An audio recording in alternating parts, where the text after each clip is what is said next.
Well, thank you so much, Marlene, for that kind introduction, and good morning to everyone. Before I begin, I would also like to take a moment to simply acknowledge that I'm speaking to you from Ottawa today on the unceded traditional territory of the Algonquin Anishinaabe people. I have to say it's been a busy 5 or 6 days. I think I've hit 4 provinces and the state of Massachusetts. So it's been a bit of a whirlwind, and I'm back in Ottawa today, but I'm really happy to be able to be with you for a short period of time.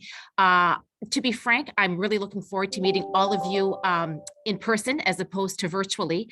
But again, I'm pleased to at least be able to be with you for a short period of time this morning.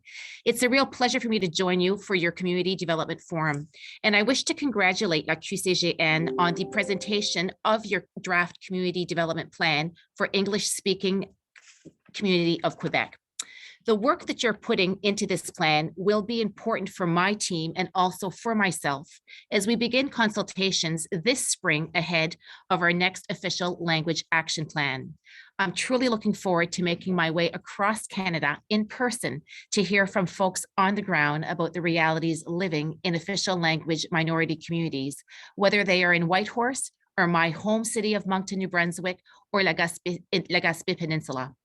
I also look forward to talking to Canadians about Bill C-13, which I tabled recently in the House of Commons. The bill represents the first review of Official Languages Act in nearly 35 years. And C-13 takes important steps forward in many areas. Areas including the protection of the Court Challenges Program, ensuring that bilingualism of Supreme Court judges, increasing powers of the Commissioner of Official Languages, bolstering protections for institutions of official language minority communities, and making sure that the government's decisions will always be looked through a lens that considers the potential impact of government decisions on official language minority communities. And to me, that is absolutely crucial. I understand that QCGN and others within the English-speaking community of Quebec have expressed mixed reactions to the tabling of the legislation Bill C-13. And I also acknowledge that there has been quite a bit actually, of anxiety within the community more generally concerning proposals from all levels of government.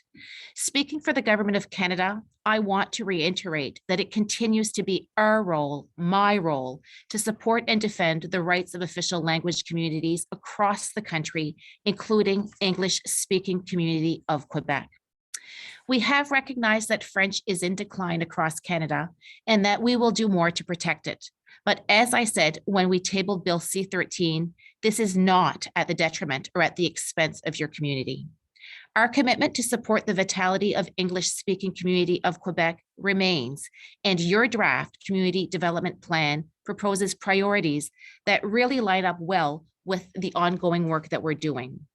For example, in terms of data collection, this is a crucial issue for the Government of Canada. In fact, with Bill C-13, we are increasing the Government of Canada's obligation with respect to collecting data on language, but especially on the number of rights holders under Section 23 or Article 23 of the Charter of Rights and Freedom concerning education in the minority language. The 2021 census included new questions on the issue for the first time ever, and we look forward to the data that will yield. In terms of representation of linguistic communities within federal institutions and with respect to Part 7 of the Official Languages Act, our government has been engaged in productive discussions with QCGN through the Treasury Board Secretariat to try to improve the situation on the ground.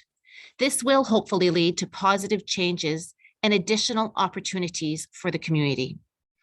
Finally, I acknowledge the references made in the draft plan to the funding levels of English-speaking community of Quebec. As I mentioned earlier, I will have the opportunity to meet with Canadians from coast to coast to coast in order to hear from them about what the next action plan will look like. For me, one thing is really clear.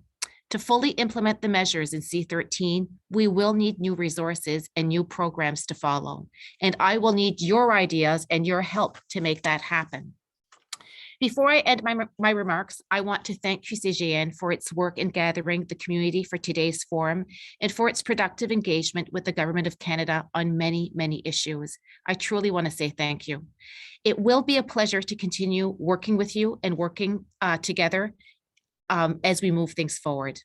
I also wish to apologize for not being able to stay longer today, but I'm heading directly to the House of Commons following these remarks, as Parliament will be receiving a very special address today from the President of Ukraine, President Zelensky. While this is one of my first opportunities to engage directly with English-speaking community of Quebec as minister, it will certainly not be my last. I really look forward to meeting with all of you in person in the coming months ahead. And once again, thank you for the work that you do day in, day out. I look forward to working with all of you. Merci beaucoup. Thank you.